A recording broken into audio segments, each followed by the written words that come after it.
Composition, ठीक है। 5 marks का आपका क्वेश्चन है।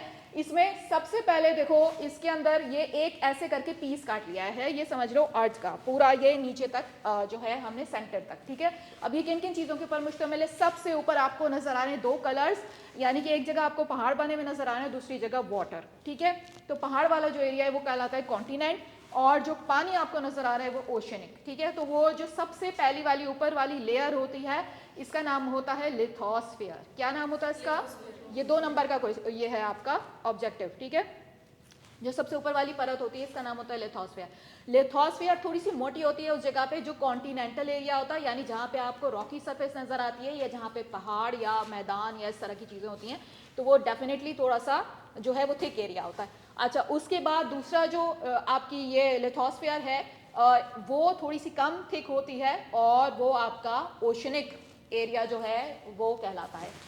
अच्छा, अब इसी की जो परतें हैं वो 2 परतों में तकसीम हो रहा है। ऊपर वाला क्रस्ट, क्रस्ट का मतलब है सबसे पहले जो ये ज़मीन आएगी जिसके ऊपर हम चल फिर रहे हैं, मकानात बने, पहाड़ हैं, जो भी कुछ है, तो ये क्रस्ट है। क्रस्ट मुश्तमिल होता है 2 चीज़ों के ऊपर। पहला हो गया लिथोस्फीयर, और लिथोस्फीयर के फ़ौरन नीचे वाली जो परत आती है या लेयर आती है उसको हम कहते हैं एस्थेनोस्फीयर, ठीक है। क्या कहते हैं?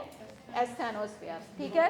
तो एस्थेनोस्फीयर और जो लिथोस्फीयर है, इसके बीच में जो चीज़ उसको अलग कर रही होती है, हमें पता चला होता है कि ये वाला हिस्सा जो एस्थेनोस्फीयर है, या ये वाला जो हिस्सा ये लिथोस्फीयर है, वो आपकी कहलाती है डिसकंटिन्यूटी, ठीक है। डिसकंटिन्यूटी यानी इससे पता ही चला है कि कंटिन्यू नहीं है, एक चीज़ एक कंटिन्यू नहीं हो रही, बल्कि बीच में क्या हो चुकी है? अलग हो चुकी है, तो इसी को कहते हैं हम डिसकंटिन्यूटी, ठीक है। अब आपसे मुख्तलिफ डिसकंटिन्यूटीज़ पूछी जाएंगी कि जैसे जैसे अर्थ की परतें आएंगी उनकी जो डिसकंटिन्यूटीज़ है उनको हमने क्या क्या नाम दिए हुए हैं। तो सबसे पहली वाली जो परत मैंने आपको बताई, यानी लिथोस्फीयर, और उसके नीचे एस्थेनोस्फीयर। तो अब इन दोनों परतों को जो चीज़ अलग कर रही है उसको पहली डिसकंटिन्यूटी बोलेंगे, और उसका नाम क्या होगा? Conrad, discontinuity between upper and lower crust, ठीक है। अब ये ऊपर वाली क्रस्ट की बात हो गई। अब क्रस्ट से थोड़ा सा हम डीप जाएंगे, नीचे पहुंचे, तो नीचे जब हम जाएंगे तो उसमें हमें नजर आता है अपर मेंटल, यानी वहां से मेंटल शुरू हो गया, मेंटल वाला पोर्शन। थोड़ा सा वापस ऊपर आके मैं आपको बताती हूँ एस्थेनोस्फीयर। एस्थेनोस्फीयर दरअसल वो है जो सबसे ऊपर वाली मैंने रॉकी सरफेस आपको बताई, वो थी लिथोस्फीयर, वो रॉक्स के ऊपर मुश्तमिल है, रॉकी सरफेस है। और पानी के नीचे भी आप देखते हैं कि वो पथरीली ज़मीन, और वो चाहे ओशन में चले जाएं, कहीं ना कहीं नीचे डीप जाके वो ज़मीन आ ही जाती है बाहर। अच्छा, इस जो आपकी ऊपर वाली परत आ गई लिथोस्फीयर, इसके नीचे एक चीज़ मौजूद है आपके जो पेस्ट लाइक सब्सटेंस के ऊपर मुश्तमिल है, ठीक है। वो ना तो बिल्कुल ही लिक्विड है और ना तो बिल्कुल ही रॉकी है, ठीक है। वो जो है वो पेस्ट लाइक सब्सटेंस है जो नीचे मौजूद है, उसका नाम है एस्थेनोस्फीयर, ठीक है। और उसके ऊपर आपकी ऊपर वाली परत जो है वो फ्लोट कर रही है, जो कि टुकड़ों में बटी हुई है। उन टुकड़ों को हम कहते हैं टेक्टोनिक प्लेट्स, ठीक है।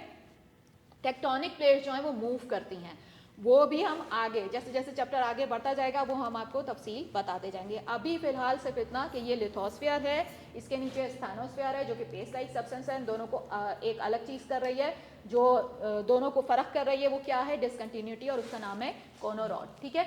इसके बाद दूसरी वाली आती है मेंटल का हिस्सा शुरू हो गया। अब जो मेंटल का हिस्सा शुरू होगा, क्रस्ट और मेंटल को जो अलग कर रही है, ये वाली सबसे ज़्यादा जॉब का ऑब्जेक्टिव जो बार बार रिपीट होकर आया हुआ है, इसका नाम है मोहोरोविक डिसकंटिन्यूटी, ठीक है। ये मोहोरोविक कहाँ है? क्रस्ट और मेंटल के दरमियान, इन दोनों को जो अलग कर रही है उसको कहते हैं मोहोरोविक, ठीक है, सेकेंड वाली, ठीक है। इसके बाद जो हम आ जाते हैं वो अपर मेंटल को और लोअर मेंटल को अलग करती है, discontinuity between upper and lower mental, और उसका नाम होता है रैपिटी डिसकंटिन्यूटी। यानी मेंटल जो अब मेंटल आने वाला है, सबसे पहले ऊपर क्रस्ट आपने पढ़ा तो आपको पता चला क्रस्ट के 2 हिस्से हैं, एक कौन सा हो गया? लिथोस्फीयर, दूसरा एस्थेनोस्फीयर, ठीक है। उसके बाद जब हम नीचे मेंटल में आ गए तो मेंटल के भी हमें पता चले 2 हिस्से हैं, एक हो गया अपर मेंटल और एक हो गया लोअर मेंटल। तो अपर और लोअर मेंटल को जो चीज़ अलग कर रही है वो क्या है? रैपिटी, ठीक है। डिसकंटिन्यूटी जो है वो रैपिटी है। अच्छा, इसके नीचे फिर हम आ जाते हैं तो फिर हमारी 2 कोर शुरू हो जाती है। कोर का तो मतलब आपको पता ही है कि वो बिल्कुल सेंट्रल वाला हिस्सा होता है, लेकिन अभी बिल्कुल सेंट्रल बिल्कुल नीचे तक नहीं पहुंचे हम। तो पहले वाली जो कोर होगी वो अपर कोर, और उसके बाद जो लास्ट आने वाली है वो लोअर कोर, ठीक है। तो अब जो हमें आउटर कोर और ये गुटेनबर्ग आपकी डिसकंटिन्यूटी आ जाएगी between lower mental and outer core, ठीक है। अब लोअर मेंटल और आउटर कोर को, मेंटल और कोर के दरमियान जो डिस्टेंस है उसको, यानी मेंटल अलग हो गया और कोर शुरू हो गई आपकी, ठीक है। इसके बाद एक और आएगी जो दोनों कोर्स को अलग कर रही है, उसका नाम क्या है? Lehman discontinuity. ये भी आपका 2 नंबर का सवाल जो अक्सर रिपीट हुआ है, Lehman discontinuity between outer and inner core, ठीक है। तो अब ये पूरी जमीन में आप बिल्कुल लास्ट सेंटर तक, यानी बिल्कुल आप पहुंच गए और आपको पता चला कि इनकी काफी सारी लेयर्स आ रही हैं। उन लेयर्स को अलहदा जो चीजें करती हैं उसको क्या बोलते हैं? डिसकंटिन्यूटी, ठीक है। अब इनकी कुछ ना कुछ फिजिकल प्रॉपर्टीज भी होंगी और कुछ केमिकल कंपोजिशंस भी होंगी, जिसके लिए ये सवाल बनाया जो 5 मार्क्स का आ चुका है, ठीक है। यहाँ आपके पास मौजूद है, प्रैक्टिस से कर लेना, निकाल लेना, ठीक है। Several layers based on their physical properties and chemical compositions. The art is composed of both solid and liquid layers, with each layer, जी आगे बढ़ाइए बेटा, playing a distinct role in its overall behavior and processes. The primary layers of the earth are, crust से शुरू होगा जी। सबसे पहले crust आ जाती है, ऊपर तक ले जाओ, क्रस्ट को ऊपर तक ले आओ ताकि नीचे से हम पढ़ते चले जाएं।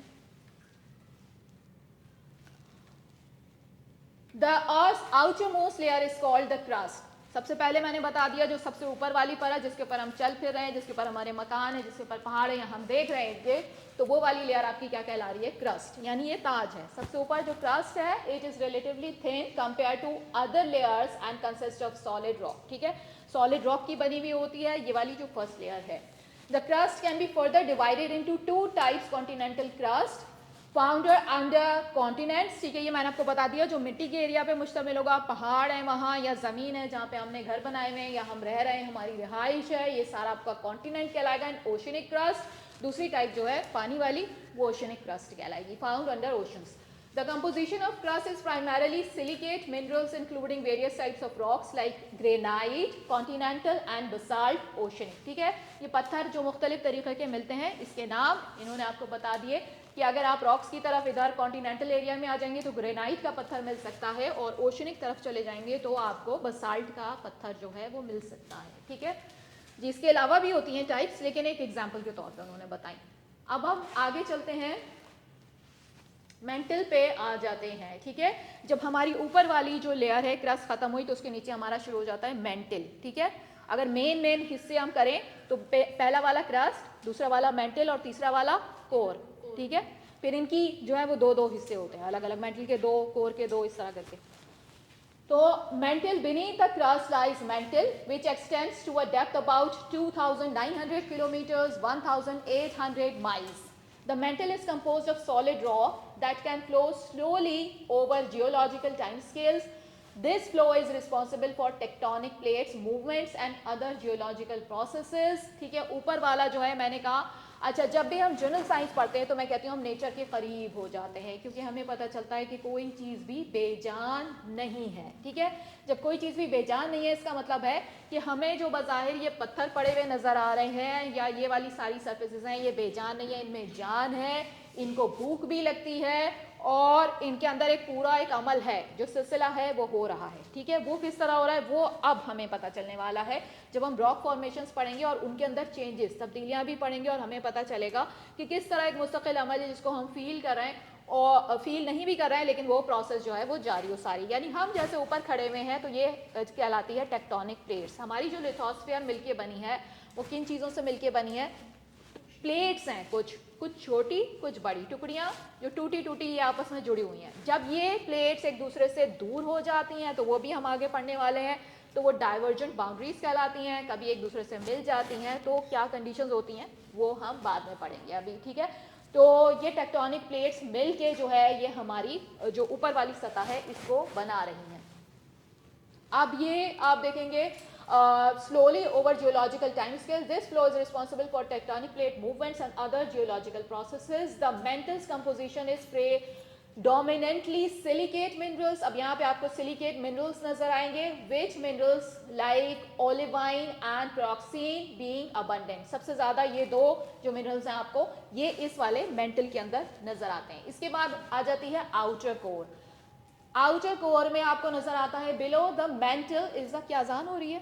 नहीं, एम्बुलेंस की आवाज़ है। अच्छा, Below the mantle is the outer core extending from a depth of about 2,900 km to 5,150 kilometers.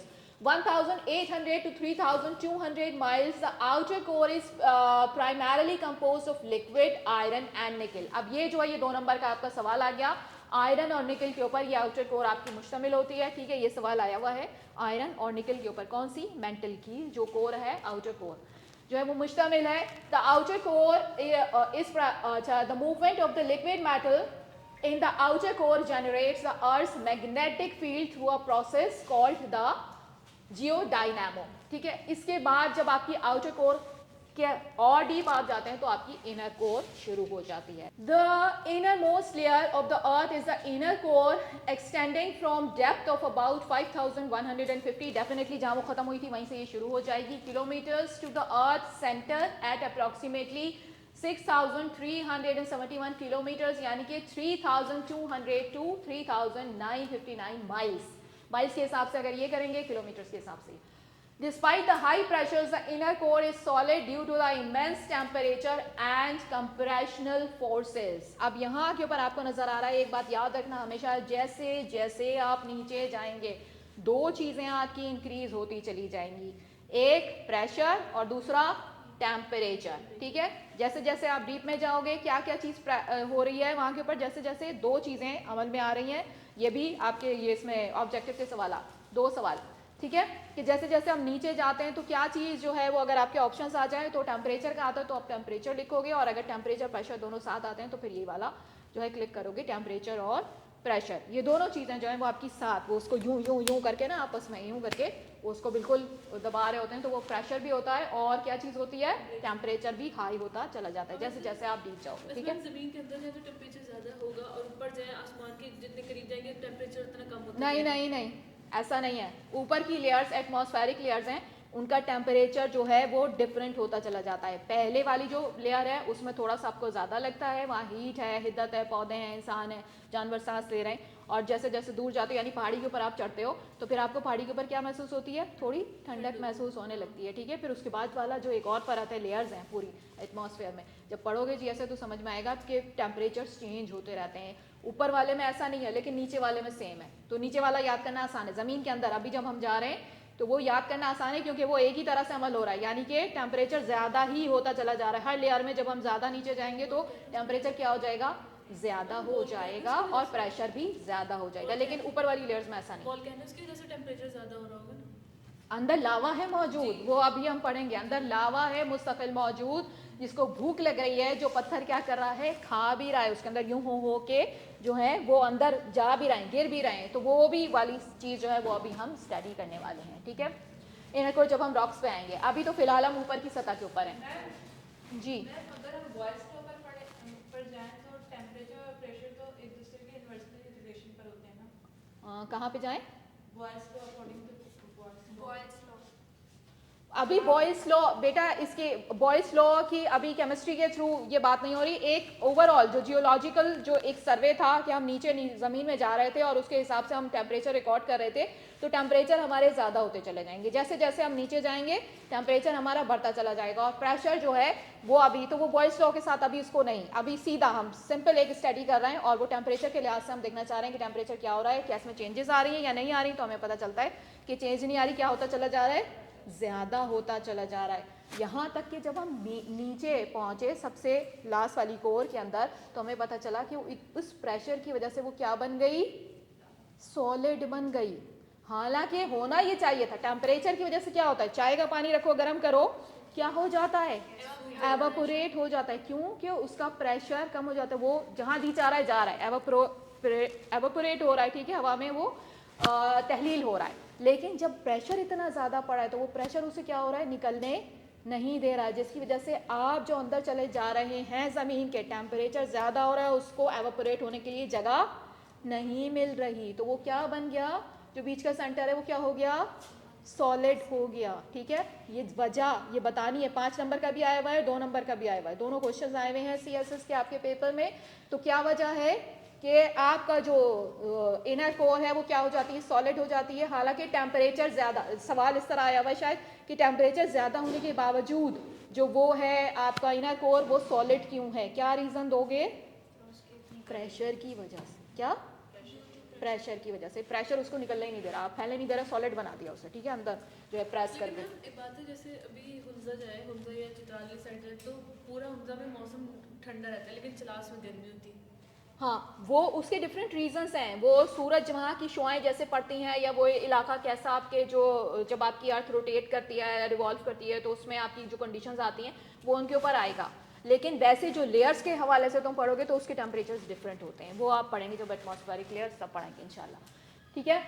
तो overall the earth composition is largely made up of silicate minerals, iron, निकल एंड अदर ट्रेस एलिमेंट्स। अब ये चीज़ें आपको मिल रही हैं अंदर, ठीक है, कंपोजिशन जो है वो आपको वहाँ मिनरल्स मिल रहे हैं, सिलिकेट मिनरल्स हैं, आयरन है, निकल है, ये चीज़ें आप ट्रेस कर रहे हैं। The layers very in terms of physical state, solid और लिक्विड। ये अब आपको सॉलिड और लिक्विड भी नजर आएंगी, टेम्परेचर, प्रेशर एंड बिहेवियर, इनकी वजह से इसमें चेंजेस आती हैं।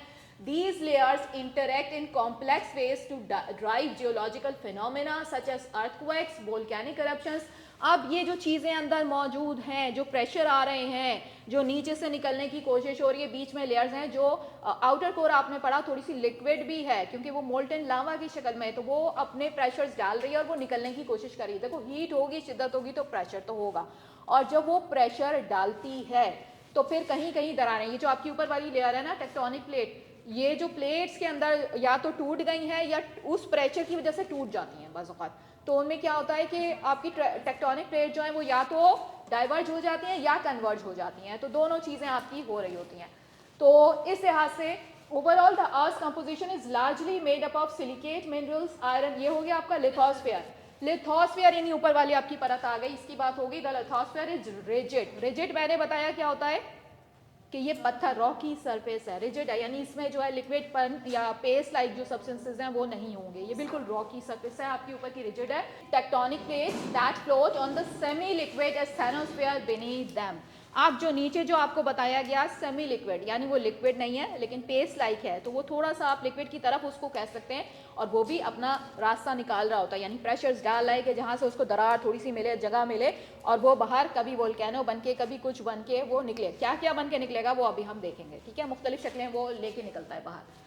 The movements of these plates is responsible for earthquakes, volcanic activity। अभी कहीं पे आपको वो earthquakes नजर आ रहे हैं। earthquake से एक बात जहन में आ गई, याद कर लेना कि earthquake पिछले दिनों बड़ा YouTube के ऊपर आपके हुआ कि जनाब earthquake आने वाला है, तो आपका ये सवाल बाकायदा आया है 5 मार्क्स का कि क्या सॉरी या 2 मार्क्स का आया है पता नहीं, उसके अंदर कि क्या हम earthquake डिटेक्ट कर सकते हैं, तो नहीं, अभी तक कोई भी ऐसी चीज़, ऐसी मशीनरी, कोई भी ऐसा इक्विपमेंट इजाद नहीं हुआ कि जिससे हम ये पता लगा सकें कि आने वाले वक्त में अर्थक्वेक आ सकता है, सिवाय कुछ कंडीशंस के जो हम नेचर से हम देखते हैं। मसलन एक हवाला लिख लो, फ्लाइंग फिशेस, ठीक है, कि हमें मछलियाँ उड़ती हुई नजर आएँ। ये मछलियाँ उड़ती हुई नजर आने का क्या मतलब है कि पानी में जो करंट्स दौड़ रहे हैं, आपको पता है कि हवा भी चल रही है तो उसके अंदर भी करंट्स मौजूद हैं, विंड करंट्स, ठीक है, और पानी जो चल रहा है वो भी आपको बज़ाहिर समंदर ऊपर पुरसुकूत नज़र आ रहा है, यानी आपको उसमें हरकत महसूस नहीं हो रही, लेकिन नीचे नीचे वो बह रहा है, वहाँ जो मछलियाँ हैं उसी बहाव के ऊपर वो रुख इख्तियार कर रही हैं, वो सब कुछ एक ओशन करंट चल रहा है अंदर, ठीक है। तो वो अपने अंदर ऐसी चीज़ महसूस करती हैं जिसकी वजह से वो बेचैनी का शिकार होती हैं। जब वो बेचैनी का शिकार होती हैं तो वो नीचे से निकल निकल के ऐसे जंप्स लगा रही होती हैं, ये कर रही होती हैं कि नीचे कुछ हो रहा है, होने वाला है ज़मीन के अंदर कुछ, तो वो एक उनके अंदर फीलिंग, जो एहसास जो चीज़ होती है वो हमने फिनोमेना, ये फिनोमेना जो है ये कहा जाता है इसको, ये फिनोमेना जो है देखने में आया कि जहाँ अर्थक्वेक आने वाला होता है उससे पहले हमें फ्लाइंग फिशेस नज़र आती हैं, ठीक है, या तो कोई इस तरह का, या कोई और जो लोग हैं वो कहना शुरू करते हैं उनको कुछ इस तरह की बर्ड्स की आवाज़ें या इस तरह की परिंदों की आवाज़ें कुछ इस तरह आपको नज़र आता है कि जिससे आपको लगता है कि कुछ बेचैनी है, यहाँ से आप अपना सफ़र इख्तियार करें या जो अपनी जान बचा सकता है वो बचा लें मसलन, तो यही हो सकता है। इसके अलावा कोई हम इक्विपमेंट कहें कि बना लिया है तो ऐसा कुछ नहीं है, कोई इक्विपमेंट अभी तक नहीं बनाए अर्थक्वेक के लिए। जो पिछली अभी जो आपकी जो बहुत ज़्यादा हुआ कि जनाब आने वाला है और ये होने वाला है, तो ऐसा प्रिडिक्ट नहीं किया जा सकता, ठीक है, सैटेलाइट के थ्रू भी नहीं किया जा सकता, या नीचे से जो हम डिटेक्शन वाले आलात लगाते हैं वो करते हैं उनके थ्रू भी नहीं किया जा सकता। तो पहले था कि जो है टर्की में ज़लज़ला आने से पहले सर वो किया था, प्रेडिक्ट हुआ था। हाँ, प्रेडिक्ट जो किया था वो मैं कह रही थी कि कैसे किया है, फिर मैं बताऊं कि जो आप अपनी कंट्रीज इधर उधर देखते हैं कि जहाँ सबसे ज़्यादा पढ़े लिखे लोग रहते हैं या जो उसके ऊपर हैं, तो वहाँ के भी बाकायदा आप लेक्चर्स निकालेंगे या पढ़ेंगे या सुनेंगे, या इंटरनेशनल भी आप लेक्चर्स उठाएंगे और देखेंगे, यूएन के या कहीं के भी आप इंटरनेशनल किसी भी जगह के आप साइंटिस्ट या कहीं से भी देख सकते हैं, तो आपको पता चलेगा कि अभी तक ऐसा कोई आला, चाहो तो सर्च कर लेना जाके, ठीक है, होमवर्क के तौर पे, कि इजाद नहीं हुआ जिससे आप अर्थक्वेक जो है वो डिटेक्ट कर सकें, ठीक है। सिर्फ ये सिवाय नेचर के ये निशानियाँ आपको कुछ बता दी जाएंगी, फ्लाइंग फिशेज और इस तरह की चीज़ें, कि जिनसे आपको पता चले कि कुछ होने वाला है, ठीक है। तो इस तरह से आप डिटेक्ट कर सकते हैं या आपको पता चल सकता है। वोल्केनिक एक्टिविटी, इसके लिए हो सकता है मुख्तलिफ आपके मीटर्स और वो सारी चीज़ें नीचे वो जो मूव कर रहा है लावा या स्टेनोस्फेयर में, जिस तरह बताया कि वो उसका मोल्टन वो टेम्परेचर, कुछ जगह आपको पता है कि आए दिन होते रहते हैं, मसलन कुछ जगह जो है वो आधे से चाम फटते रहते हैं, तो वो एक आपको आइडिया है कि आपने उसका नाम रिंग ऑफ फायर रख दिया है या कुछ इस तरह की चीज़ रख दिया है या इस तरह का कि ये अभी जो है ये जाग रहा है। और कुछ वोल्केनोज ऐसे होते हैं जिसको हम कहते हैं डॉर्मेंट, यानी अपने ज़माने में कहीं वो रहा होगा, फटा होगा, लेकिन अब वो सो गया, यानी जिसे अभी वो एक्टिव नहीं है, तो ठीक है। तो वो इस तरह के वोल्केनोज भी होते हैं। बहरहाल तो वो हम तफसील में जाएंगे तब पढ़ेंगे वोल्केनोज के बारे में। अभी सिर्फ ये वाली जो टेक्टोनिक प्लेट्स हैं ये नीचे से उनके निकलने की कोशिश कर रहा है और वो जो है वो एक जगह पे कायम है या फिर वो उसको जगह देती हैं निकलने के लिए या फिर जुड़ जाती हैं सख्ती से, वो इधर उधर से प्रेशर आते हैं, वो दोनों ऐसे करके जुड़ गई, उधर से निकल रहा है इधर से, तो ये दो प्लेट्स थी, ये दोनों आपस में क्या हो जाएंगी, दोनों तरफ से प्रेशर आ रहे हैं, ये दोनों जुड़ जाएंगी, तो या तो कन्वर्ज हो जाएंगी या फिर डाइवर्ज हो जाएंगी, तो ये डिपेंड करता है सिचुएशन के ऊपर। The asthenosphere is a partially molten ductile layer, ठीक है। मोल्टन का मतलब समझ में आ गया कि नीचे आपके मोल्टन लावा मौजूद है, मैग्मा, जिसका दूसरा नाम मैग्मा से भी याद रखना कि मैग्मा नीचे वर्किंग कंडीशन में है। Ductile layer located beneath the lithosphere. It allows the tectonic plates to move and interact due to its semi-fluid nature over geological time scales. अब ये मोहरोविक डिसकंटिन्यूटी, यानी अब इन दोनों इसके बाद, यानी इन दोनों के बीच में तो वो वाली थी कॉनकॉर्ड, ये इस तरह का जो नाम था, और उसके बाद वाली जो डिसकंटिन्यूटी आ रही है यानी कि मेंटल और क्रस्ट के बीच में जो है ये वाली है Mohorovicic continuity. The Mohorovicic is the boundary the separate the earth crust from the underlying mantle. It is characterised by a significant change in seismic waves velocities. तो अब समझ लो ये सेस्मिक वेव्स क्या हैं। जब अर्थक्वेक कहीं से आपका स्टार्ट हुआ, दो टेक्टोनिक प्लेट्स थी, उनके दरमियान या तो रगड़ पैदा हुई या वो एक दूसरे से दूर गई या करीब आई, ठीक है, कोई भी सिचुएशन हो सकती है। तो उसमें एक कोई पॉइंट क्रिएट हो गया, वो जो पॉइंट है उसको कहा जाता है एपी सेंटर। 2 नंबर का सवाल लिख लो ऑब्जेक्टिव के लिए, एपी सेंटर। एपी सेंटर क्या होता है? तो एपी सेंटर जो है आपका वो वाला एक पॉइंट टेक्टोनिक प्लेट्स के रगड़ की वजह से या दूर या करीब आने की वजह से जो एक पॉइंट आपका क्रिएट हो जाता है, उस पॉइंट को कहते हैं एपी सेंटर। और वहाँ से वेव्स निकलनी शुरू होती हैं। पहले एस वेव्स निकलती हैं जो कि पहले पी वेव्स निकलती हैं जो कि प्राइमरी वेव्स कहलाती हैं, और उसके बाद एस वेव्स होती हैं जो गोइंग थ्रू, जो उस चीज़ को जारी कंटिन्यू करते हुए आगे जो वो जहाँ तक पहुँचती हैं, तो वो वेव्स निकलनी शुरू होती हैं यूँ करके उस सेंटर से। तो वो जो सेंटर होता है वो आपका होता है एपी सेंटर, जो नुक्ता या जो चीज़ जो जहाँ से वो स्टार्ट हो, ठीक है, क्रिएट हो जाती है वो, तो उससे ये चीज़ें शुरू होती हैं। अच्छा जी, सेस्मिक वेव वेलोसिटीज़, इनकी वेलोसिटीज़ कभी ज़्यादा कभी कम होती हैं, indicating transition from less dense rock in the crust to denser material in the mantle, ठीक है। अब ये जो है कितना डेंस है कितना नहीं है, ये जो है ये इस चीज़ के ऊपर जो है वो कहना चाहिए कि शामिल होगा कि कितना, यानी वो अपने अंदर से गुजरने देता है उन वेव्स को या कितना रोक लेता है, ठीक है, वो डेंसर उसकी डेंसिटी के हिसाब से होगा। ग्यूटेनबर्ग discontinuity, Gutenberg discontinuity marks the boundary between Earth's liquid outer core and the solid mantle, ठीक है। अब मैंने आपको बताया कि जो अंदर की सबसे कोर होगी वो सॉलिड हो चुकी होती है, ठीक है, उसके बाहर वाली जो है वो लिक्विड आपको नजर आ रही है, क्योंकि वो वाली मोल्टन लावा, गर्मी की हिद्दत तो है ना बाहर, तो वो जो है वो लावे की शक्ल, वो जो चीज़ है वो कंडीशन है वो मौजूद है नीचे, अंदर मौजूद है, तो वो आपको जो है वो लिक्विड की फॉर्म में नजर आती है और सबसे अंदर वाली सॉलिड हो चुकी होती है। तो ये चीज़ें, और इन दोनों को अलग करने वाली जो चीज़ है वो गुटेनबर्ग डिसकंटिन्यूटी है।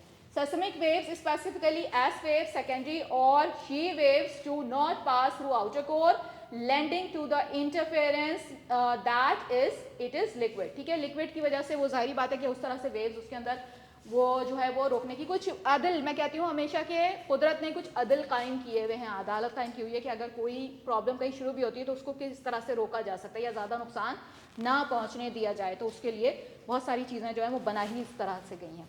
Layman discontinuity. The Layman discontinuity is the boundary that separates the Earth's solid inner core from the liquid outer core. Last जो आपकी आती है डिसकंटिन्यूटी, यानी दोनों कोर्स के दरमियान में, क्योंकि अंदर वाली सिर्फ कोर्स ही रह गई, या तो सॉलिड है या लिक्विड कोर, और उन दोनों को जो अलग कर रही है वो है आपकी lemon discontinuity that separates solid inner core from the liquid outer core. This boundary was discovered by Danish seismologist Inge Lehmann in the 1930s based on the behavior of seismic waves. Density variations, अब density variations किस तरह होगी? The Earth's density increases with depth. ठीक है, जैसे जैसे आप नीचे चले जाएंगे आपको डेंसिटी क्या होती चली जाएगी? बढ़ती चली जाएगी. Reflecting the changes in composition and pressure with its layer, the crust is less dense compared to the mantle. crust जो है वो कम डेंस होती है, ऊपर फ्लोटिंग होती है ना, यानी वो आराम से थोड़ा मूव, अभी इतनी डेंसिटी नहीं है, और जैसे जैसे आप गए तो अंदर सॉलिड होती चलेगी, डेंसिटी उसकी बढ़ रही है. तो ये सारी चीज़ें आपको नजर आएंगी. Composed of metal and the core is denser due to metallic composition. Metals अंदर मौजूद थे, आयरन और निकल. याद है ना कि आयरन और अंदर क्या चीज़ें मौजूद हैं? सिलिकॉन है, आयरन है, निकल, ये चीज़ें याद रखना. ठीक है. Magma formation. मैग्मा मैंने बता दिया, लावा की फॉर्म. ठीक है, वो जो आपकी जो नीचे अंदर जो है सबसे ज़्यादा प्रेशर्स आ रहे हैं और उससे जो फॉर्मेशन हो रही है. Magma formation is molten rock that forms with Earth's mantle due to high temperatures and pressure. क्योंकि हिद्दत बहुत ज़्यादा थी, टेम्परेचर्स बहुत ज़्यादा थे और प्रेशर्स भी थे, जिसकी वजह से वो मेल्ट हो गए. It can rise to surface through volcanic activity. वो अपनी जगह तलाश कर रहे हैं, उन्हें टेक्टोनिक प्लेट्स के अंदर जहाँ से भी दरार नज़र आती है वो प्रेशर डाल के निकलने की कोशिश करते हैं. तो कहीं वो वोल्केनोज बन जाते हैं, कहीं वो गीजर्स बन जाते हैं, कहीं वो जो है स्ट्रीम्स, जो हॉट स्ट्रीम्स आपने देखी हैं दुनिया में नजर आती हैं मुख्तलिफ इलाकों में, तो वो बन जाती हैं. तो इस तरह से ये ऊपर कहीं जो है इस प्रेशर्स की वजह से पूरी की पूरी रिजेस, वो अभी हम टेक्टोनिक प्लेट्स में आगे पढ़ने वाले हैं कि वो किस तरह से फॉर्मेशंस होती हैं. तो ये अपना काम कर रहा होता है. द मोल्टन लावा, ये एक जो है आंसर वो मौजूद है और वो मुस्तकिल, यानी जिसे मैं कहती हूँ कि भूख भी लग रही है, वो खा रहा होता है पत्थर, उसके अंदर गिर भी रहे होते हैं और नए पत्थर फॉर्म भी हो रहे होते हैं. जो बाहर इसकी ठंड है वो उसको ठंडा करने की कोशिश कर रही होती है. तो ये अंदर एक मुस्तकिल एक अमल है जो टूट फूट जारी भी है, बन भी रहे हैं, और ये सिलसिला है जो कायम है और कायम और दायम है. ठीक है. It can rise to the surface through volcanic activity and solidify to create new igneous rocks. ठीक है, फिर वो सॉलिड हो जाते हैं और फिर क्या बन जाते हैं? नए igneous rocks. रॉक्स में सबसे पहली फॉर्मेशन जो होती है, हमेशा याद रखना, ये दुनिया जब बनी, जब सबसे पहले तो वो यही तस्वर किया जा रहा है कि उस वक्त जो सबसे पहले जो रॉक फॉर्म हुआ वो igneous रॉक था, क्योंकि फायर से जो चीज़ जनरेट होगी वो सबसे पहले तो इग्नियस, फायर के लिहाज से उसका नाम रखा गया कि वो इग्नियस रॉक सबसे पहले फॉर्म हुआ. बाद में सेडिमेंट्री आए और उसके बाद जो है वो मोटोमॉर्फिक जो है वो भी हम अभी पढ़ेंगे. अभी mineral composition. Mineral composition. The Earth's interior is composed of a variety of minerals including silicates like quartz, feldspar and mica, as well as metal-rich minerals like olivine and pyroxene. तो ये metal-rich तो अभी आपने ऊपर भी पढ़ा था olivine and pyroxene के मुतालिक. बाकी दूसरी ये चीज़ें भी आपको मिनरल्स के अंदर नजर आएंगी जिसमें quartz हैं, ये डिफरेंट चीज़ें हैं. सेस्मिक स्टडीज़, ये जो वेव्स के ऊपर जो आप स्टडी कर रहे थे या ये सारी चीज़ें जानने की कोशिश कर रहे थे, जिससे बहुत सारी चीज़ें आपको अंदर से पता चली ज़मीन की. Seismic studies, much of the understanding of the earth interior outcomes from studying the behaviour of seismic waves produce by earthquakes. ठीक है, अर्थक्वेक्स जैसे मैंने आपको बताया कि क्या होता है कि एक सेंटर क्रिएट हो गया, उस सेंटर को क्या बोलते हैं? AP centre. क्या बोलते हैं? AP centre. एपी सेंटर से वेव्स निकलनी शुरू हुई. पहले निकली प्राइमरी वेव्स, पी वेव्स भी कहते हैं उन्हें. ठीक है, पी वेव्स या एस वेव्स जब आपसे कहा जाए तो फौरन दिमाग में क्या जाना चाहिए? प्राइमरी वेव्स और सेकेंडरी वेव्स. ठीक है, तो वो P waves and S waves ने जन्म लिया और फिर आपको अर्थक्वेक महसूस हुआ. अल्लाह ना करे, जैसे ये दिल धड़कता है इस तरह से ज़मीन जो है वो धड़क रही है. तो हो सकता है कि उसके नीचे स्थानोस्फीयर वाली परत आ गई हो और वहाँ से ऊपर वाली जो हमारी ये वाली लिथोस्फीयर है ये वाली गायब हो गई हो और वो जो है वो उसके ऊपर सॉइल हो. तो वो सॉइल जो है वो आपको मूव करता हुआ वो नीचे नीचे मूव कर रहा है, तो वो जो है वो आपको ऐसा लग रहा है कि ये ज़मीन धड़क रही है, दिल की तरह धड़क रही है मसलन. तो वो बाकायदा ट्रीज जो है वो ऐसे ऊपर नीचे जो भी पौधे उसके ऊपर लगे हुए हैं वो बाकायदा हो रहे हैं. तो वो इस तरह से करते हुए भी दिखाया. बहरहाल सेस्मिक स्टडीज, तो ये आप वेव्स के हवाले से उनकी चीज़ें पढ़ रहे थे. Waves through the earth and change speed, direction and amplitude, ये सारी चीज़ें जो आपको नजर आई as a encounter different layers. ठीक है, एम्पलीट्यूड का मतलब या तो हम नीचे नीचे चलते चले जाएं या फिर ऊपर ऊपर चलते चले जाएं. एम्पलीट्यूड एक होता है लेटीट्यूड और लॉन्गिट्यूड और एक होता है एम्पलीट्यूड. एम्पलीट्यूड का क्या मतलब है? लेयर्स दर लेयर्स, ठीक है, लेयर्स मुख्तलिफ लेयर्स आ रही हैं, या तो आप ऊपर जा रहे हैं या लेयर्स दर लेयर्स आप नीचे जा रहे हैं। अभी तो फिलहाल हम नीचे की स्टडी कर रहे हैं, ज़मीन के अंदर क्या हो रहा है, ठीक है। इसी तरह से हम ऊपर की भी करेंगे, जब एटमॉस्फेयर हम पढ़ेंगे तो वो उसमें फिर हम एम्पलीट्यूड उस तरफ से पढ़ेंगे ऊपर की तरह।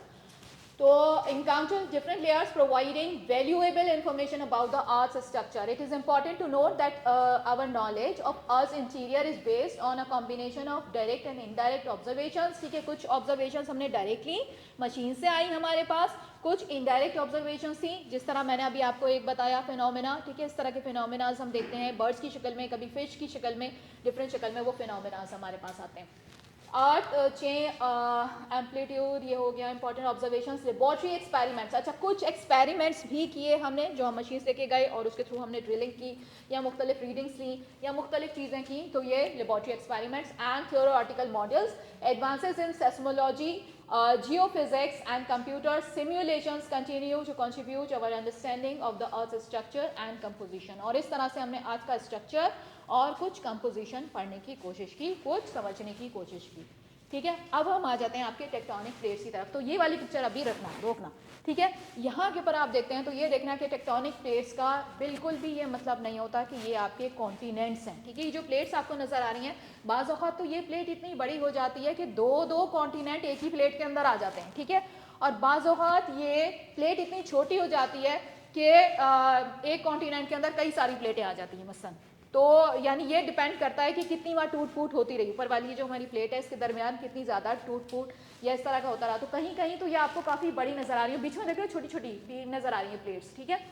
तो ये डिपेंड करता है। अब जैसे एक जो आपका ये वाला जो ऊपर वाली एक प्लेट है, पूरा यूरेशिया उसको कहा जाता है, या इस तरह की प्लेट जो है उसका नाम, क्योंकि उसके अंदर यूरोप भी आ गया और एशिया भी आ गया, तो ठीक है। तो वो दो कॉन्टिनेंट जैसे आ गए उसके अंदर, तो ये कॉन्टिनेंट्स के हिसाब से बिल्कुल भी ये डिवीजन नहीं है, ठीक है। ये डिवीजन किस लिहाज से है, प्लेट्स के लिहाज से है, ठीक है। एक प्लेट में कभी दो कॉन्टिनेंट्स आ गए और कभी एक ही कॉन्टिनेंट के अंदर काफ़ी सारी प्लेट्स आ गई, तो ठीक है। तो ये प्लेट्स अलहदा चीज़ें, कॉन्टिनेंट्स अलहदा चीज़ें, तो ये सबसे पहले समझना होगा हमें। तो अब ये वाली जो ऊपर वाली हमारी लेयर है ये टेक्टोनिक प्लेट्स कहलाएंगी। अब इस टेक्टोनिक प्लेट्स में मूवमेंट्स हम पढ़ेंगे, या तो ये एक दूसरे के करीब आ जाएंगी या ये एक दूसरे से दूर चली जाएंगी, या बाज़ औक़ात ऐसा होगा कि ये यूं जुड़ी रहेंगी लेकिन स्लाइड कर जाएंगी, थोड़ा सा एक ऊपर आ गई एक नीचे से चली गई, या फिर खिसक गई, ऐसे स्लाइड कर गई, एक आगे बढ़ गई एक पीछे हो गई, इस तरह से इसको कहते हैं फॉल्स डेवलप हो जाना प्लेट्स के दरमियान। यानी प्लेट्स तो सबको पता था कि दो प्लेट्स मिल रही हैं, हमारा वाला एरिया ऐसा है कि यहाँ दो प्लेट्स मिलती हैं, लेकिन इसमें क्या होता है कि कभी एक थोड़ी सी ऊंची चली जाती है, एक नीची हो जाती है, कभी जो है वो स्लाइड कर जाती है, ये वाला से आगे बढ़ जाता है, ये वाला पीछे हो जाता है। तो वो डिपेंड कर रहा होता है सिचुएशन के ऊपर, ठीक है, कि वहाँ किस तरह का हालात है, मौसम है, या नीचे से जो उसके प्रेशर्स आ रहे हैं वो किस तरीके के आ रहे हैं। Tectonic plates are large rigid pieces of earth lithosphere.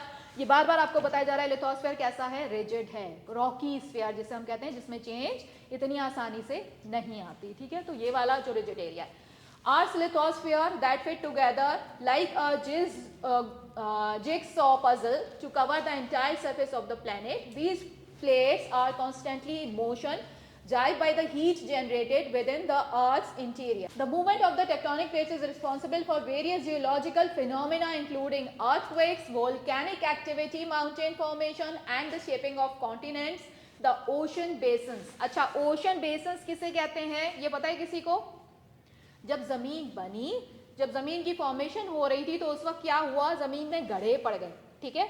जो गड्ढे पड़े वो बाद में फिल आउट हो गए, ठीक है, ओशंस की शक्ल में या पॉन्ड्स की शक्ल में या लेक्स की शक्ल में, रिवर्स की शक्ल में। तो वो जो आपके कहलाए वो बेसन्स बने, ठीक है। तो वो जो बेसन आप पढ़ते हैं कि ये ओशन बेसन्स क्या हैं, तो वो बेसिकली वो खाली एरिया जिसमें उस वक्त पानी नहीं था, फिर बाद में वो पानी हो गया तो वो समंदर बन गया, तो ओशन बेसन्स।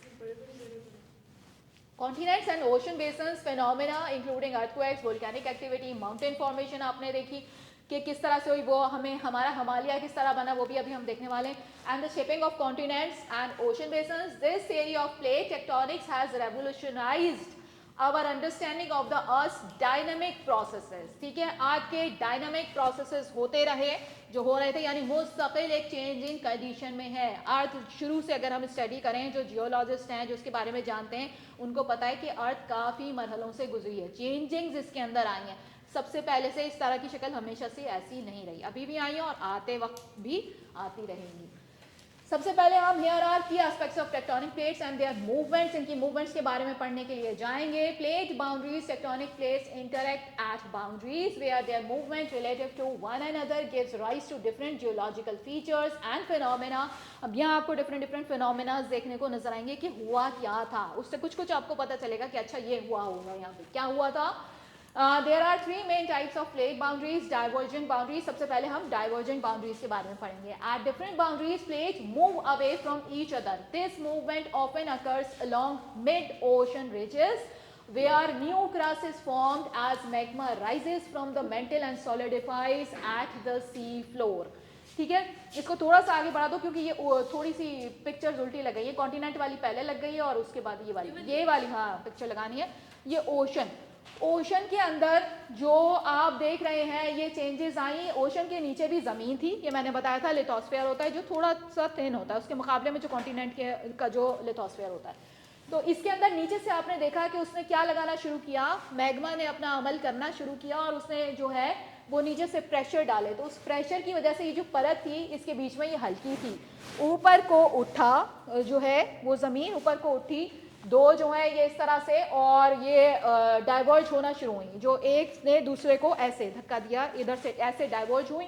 डाइवर्ज जो हुई ऊपर उठने के साथ जो ये ओशन के अंदर ये हो रहा है पानी का ऊपर एरिया जो पानी का बना हुआ है और उसके बीच में देख रहे हैं कि दोनों पानी की प्लेट्स इधर उधर हो गई, टेक्टोनिक प्लेट्स. तो ये जब दोनों इधर उधर हुई तो बीच में जो था वो जो लावा निकल रहा था वो थोड़ा सा ठंडा हुआ पानी की वजह से या डिफरेंट जो कंडीशन थी उनकी वजह से. तो आपको मिड ओशन के अंदर बीच समंदर में आपको पहाड़ी सिलसिला जो है वो बना हुआ नजर आ गया. इस तरह से जो है वो मिड ओशन रिजेस फॉर्म हो गई. जो मिड ओशन रिजेस होती हैं वो किसको कहते हैं, वो इस तरह की वोल्केनिक एक्टिविटी की वजह से नीचे से जो प्रेशर्स आ रहे थे जो मैग्मा डाल रहा था तो उसकी वजह से क्या हुआ कि वो समंदर के नीचे जो ज़मीन थी उसको थोड़ी सी वो पतली थी तो वहाँ से उसको जगह मिल गई. उसने ऊपर आने की कोशिश की, ऊपर आई तो ठंडा हुआ पानी जो वो आया, पत्थर इग्नियस रॉक्स और जो भी चीज़ें आई तो वो ठंडी हुई. इस तरह से आपकी माउंटेन रेंज जो है वो इस तरह से जो है वो आपको पहाड़ी सिलसिला बीच में नजर आया जिसे हमने कहा मिड ओशन रिज. ठीक है, इस तरह से ये पहाड़ी सिलसिले कभी ये पहाड़ बन जाते हैं, कभी ये मिड ओशन के अंदर आपने जजीरे देखे होंगे. ठीक है, वो आया ऊपर और ऊपर आके इस तरह से फैल गया तो वो क्या बन गए, जजीरे, आइलैंड्स जो आप कहते हैं. इस तरह से फॉर्मेशंस हो गई. जी बिल्कुल, क्योंकि ये फॉर्मेशंस एक दिन में या एक हमारे देखने में नहीं होती. इसके लिए कई बिलियन ईयर्स जो हैं, कई यानी जो साल हैं वो गुजर जाते हैं तब ये फॉर्मेशंस होती हैं. तो ये एक दिन की तो बात नहीं है. तो वो डेफिनेटली जो आइलैंड फॉर्म हुआ है या अगर वो मिड ओशन रिज फॉर्म हुई है या इस तरह की कोई चीज़ फॉर्मेशंस हुई हैं समंदर के बीच में हमें थोड़ा सा जो मिट्टी का एरिया या कुछ इस तरह का ऊपर उठा हुआ नजर आए तो वो उसमें काफ़ी वक्त लगा होगा या काफ़ी नीचे से जो प्रेशर्स आए होंगे या जो भी कुछ हुआ होगा वो एकदम से इतने फील भी नहीं हुए लेकिन आहिस्ता आहिस्ता कमल है जो हो रहा था जिसकी वजह से ऐसी फॉर्मेशंस हमें नजर आई. ठीक है, पहले नहीं थी या बाद में हमें नजर आनी शुरू हुई तो काफ़ी अर्सा इसमें गुजरा. तो ये अपना प्रेशर डाला था इसने, जो प्रेशर डाला इसको जो दो प्लेट्स थी उन दो के बीच में इसको थोड़ी सी जगह मिली. जब इसने ऊपर उठने की कोशिश की तो पता चला कि वहाँ के ऊपर जो ज़मीन की जो लेयर थी उसमें बीच में पानी मौजूद था. तो बाज़ औक़ात ऐसा हुआ कि आपको कैनाल्स या इस तरह की चीज़ें नज़र आ जाती हैं, पॉन्ड बन जाता है, कोई लेक बन जाता है, इस तरह की फॉर्मेशन हो जाती है अगर पानी मौजूद है.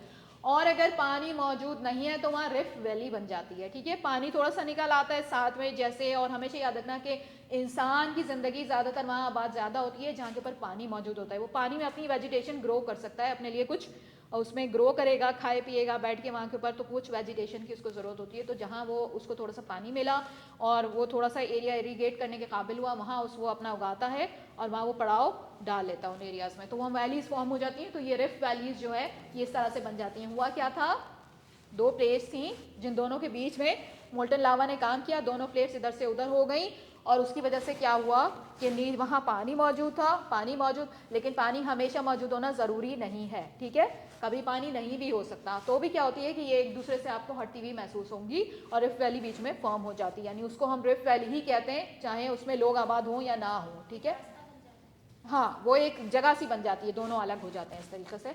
तो इस तरह की सिचुएशंस भी हमें नज़र आती हैं. तो ये कॉन्टिनेंट्स के बीच में था कि दोनों डाइवर्ज हो रही हैं और ओशनिक के बीच में जो डाइवर्ज हो रही थी वो भी आपको पता चला कि वो बीच में या तो आइलैंड्स फॉर्म हो गए या फिर रिजेस फॉर्म हो गई. इस तरह की जो भी कंडीशंस हो गई वो आपको नजर आए. आगे चलते हैं, क्या होता है कन्वर्जेंट बाउंड्रीज. कन्वर्जेंट का मतलब हो गया कि आप दो बाउंड्रीज आके क्या होने वाली हैं, जुड़ने वाली हैं, चाहे वो ओशनिक हो गई चाहे वो ओशन टू कॉन्टिनेंट हो गया, चाहे वो दोनों की दोनों कॉन्टिनेंट्स आपस में जुड़ गए। तो ये 3 कंडीशंस होती हैं जो कन्वर्जेंट में हो जाती हैं। क्या हो सकता है कन्वर्जेंट में, क्या क्या पॉसिबिलिटीज हो सकती हैं कि वो दोनों प्लेट्स ओशनिक थी जो दोनों आके आपस में जुड़ गई, ठीक है, या तो ये हो सकता है, या फिर क्या हो सकता है एक कॉन्टिनेंट थी दूसरी ओशनिक थी, ये दोनों आपस में जुड़ गई। तीसरी कंडीशन क्या हो सकती है कि दोनों की दोनों कॉन्टिनेंट थी, दोनों आपस में टकराए और जुड़ गए। तो इनकी मिसालें भी मैं साथ साथ, पहली वाली जो हम पढ़ेंगे convergent boundaries are where plates move towards each other depending on the types of plates involve, these boundaries can result in subduction zones. यहाँ के ऊपर आपको सबडक्शन जोन्स नजर आएंगे।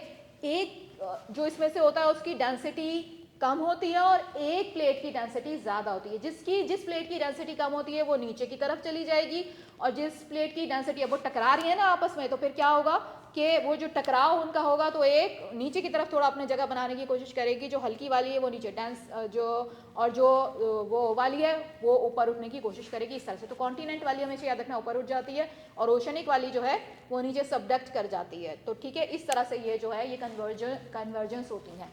तो mountain ranges and deep oceanic trenches, ये दिखा दो जरा से पिक्चर, तो थोड़ा एक्सप्लेन कर दो पहले ऊपर वाली। हाँ देखो, अब ये जो है ये वाला एरिया कौन सा नजर आ रहा है, कॉन्टिनेंट, और ये वाला एरिया कौन सा नजर आ रहा है, ओशनिक, ठीक है। अब ये दोनों आपस में जुड़ी हैं, नीचे उसके क्या मौजूद था, मोल्टन लावा मौजूद था, जो है वो अपना प्रेशर डाल रहा था, ठीक है, उसके समंदर के पास वाला और इससे करीब।